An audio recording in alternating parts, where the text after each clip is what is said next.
Olá, pessoal, tudo bom? Essa nossa aula nós vamos falar do código para os fornecedores, certo? Inicialmente a gente vai ver que esse código ele vai abranger todos os fornecedores e empregados da nossa empresa X, que é o nosso exemplo do nosso curso.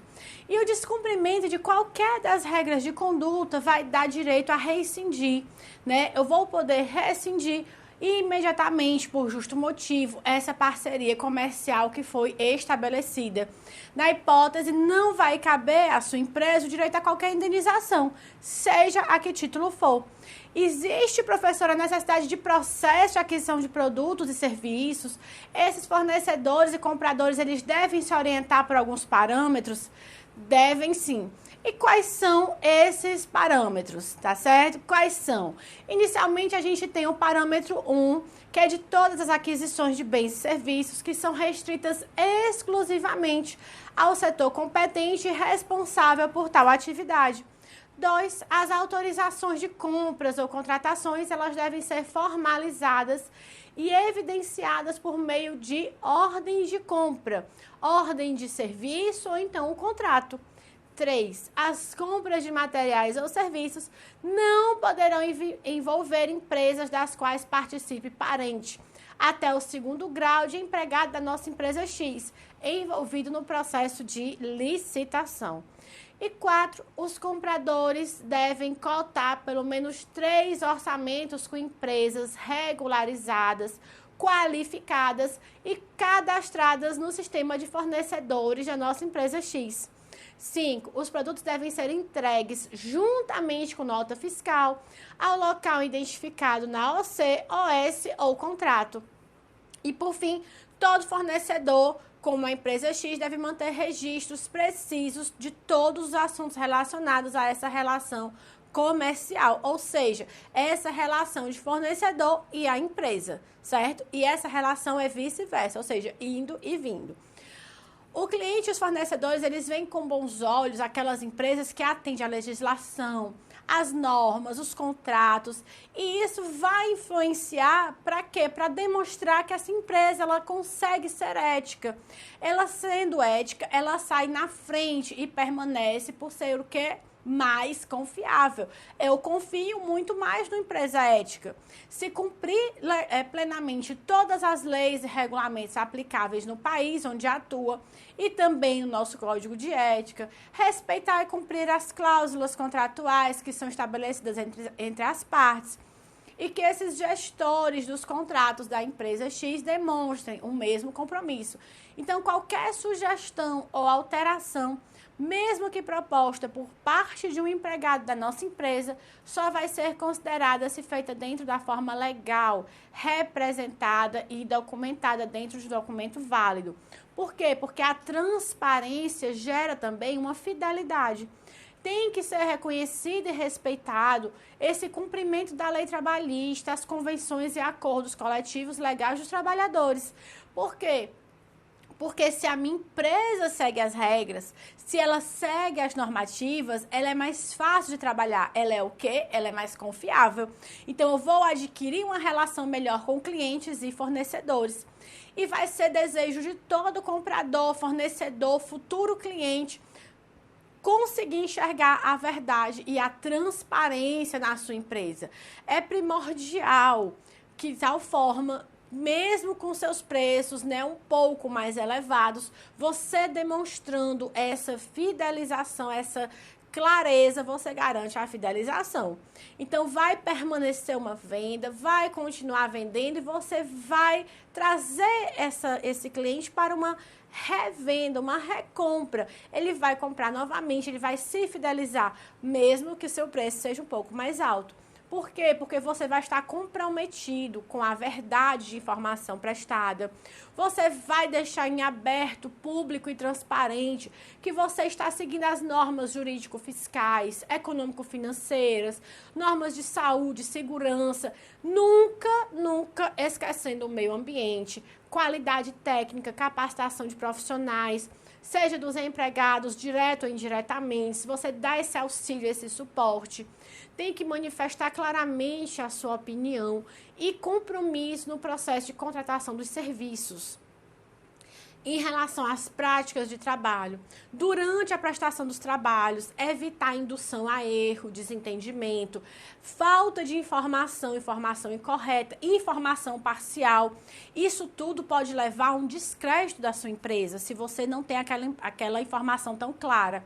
Então, ter clareza e transparência dessas informações é necessário para quê? Para você ser cotado como empresa, você contratar, você comprar e haver também essa administração de produto e serviço. Você precisa buscar a formalização dessa comunicação de informação por e-mail, memorando, qualquer tipo de documento de forma organizada e controlada do andamento das funções. Implementar mecanismos para identificar, determinar e gerenciar riscos em todas as áreas que a gente já mencionou, né? E as que estejam descritas no nosso código de ética. Utilizar essa documentação adequada, pessoal, nada melhor do que para demonstrar que você está compartilhando com os princípios e valores que estão expressos no código de ética. Que você se preocupa, sempre analisando o lado da empresa, o lado do cliente, o lado do fornecedor, dos empregados. Então, você precisa demonstrar que você está aberto, que não tem nada a esconder. E aí é uma forma de você seduzir e conquistar a concorrência. Certo? E é por demais importante você ter esse respeito e essa admiração, que os fornecedores vão conduzir o seu negócio de maneira coerente, sempre visualizando princípios de coerência legal, de acordo com as leis aplicáveis. Não são aceitos atos de espionagem empresarial, bem como qualquer outra prática que não esteja de acordo com uma concorrência leal, uma concorrência verdadeira. A divulgação de uma situação onde haja uma corrupção, uma fraude, vai causar repulsa e são inaceitáveis e passíveis de medidas legais.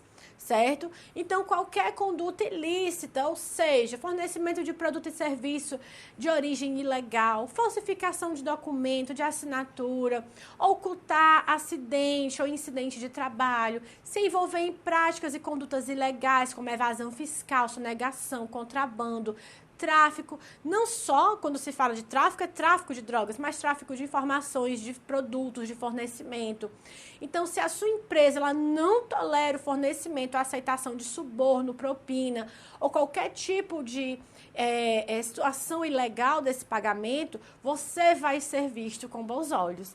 Existe, sim, o assédio moral, o abuso de poder, mas que não pode ser admitido essa prática por fornecedores, por empregados, sejam associados, sejam empregados internos ou externos. E os fornecedores, eles devem tratar todos os trabalhadores com respeito, com dignidade, não pode ser submetida a punição corporal, abuso, assédio, seja psicológico, físico, verbal, de forma alguma. Em relação a brindes, presentes ou qualquer outra gratificação, tenha muito cuidado. Por quê? Porque a linha é muito tênue entre a ética e a aética. Por quê? Porque é proibido oferecer gratificação em dinheiro, entretenimento, qualquer tipo de presente para os empregados da sua empresa, salvo se for uma cortesia comum, aceita nessas práticas comerciais, como brindes promocionais sem um valor significativo.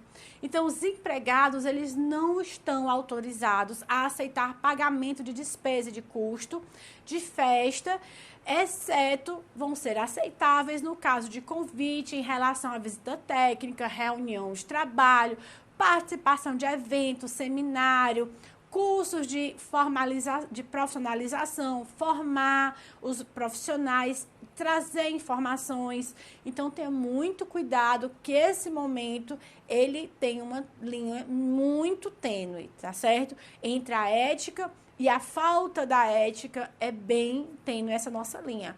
Então, se houver conflito de interesse do fornecedor, ele deve notificar imediatamente a sua empresa sobre qualquer caso de conflito de interesses, de que tenha conhecimento. Por quê? Porque um conflito de interesse desses, em relação a qualquer circunstância, ou uma transação, ou um relacionamento que envolva direto ou indiretamente, o fornecedor e o interesse particular de qualquer colaborador da sua empresa vai interferir de uma forma inadequada, ou mesmo pareça interferir de forma inadequada com os interesses da sua empresa.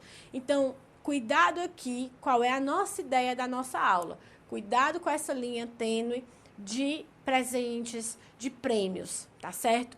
Em relação, pessoal, à confidencialidade e ao sigilo, os fornecedores e empregados da empresa, elas devem sempre proteger informações confidenciais. Tem que utilizar de maneira adequada. Os fornecedores, eles não podem divulgar a ninguém dessa empresa informações relativas a qualquer outra empresa, caso ele tenha uma obrigação contratual ou jurídica de não divulgar informações. Você não deve se privilegiar a sua empresa por informações que você não deveria obter. Cada um quer resguardar o sigilo da sua empresa, tá certo? E aí você tem que respeitar essa obrigação de sigilo, e assim como você quer que a sua obrigação de manter o sigilo entre os seus empregados e fornecedores, ela seja cumprida. Não é assim? Tranquilo? E quando os prestadores de serviço, eles devem respeitar esse compliance? Os prestadores que exercem a atividade da empresa devem respeitar os valores, princípios e o código da empresa. Respeitar norma, procedimento, entrada e saída das unidades da empresa, zelar pelos bens, instalações, produtos e equipamentos que foram cedidos para a realização do trabalho. Tranquilo, pessoal? Pois a gente vai ficar por aqui. A aula que vem, a gente dá seguimento a mais informações para vocês e a gente segue com o nosso curso, tá ok? Um forte abraço para você e até a nossa próxima aula.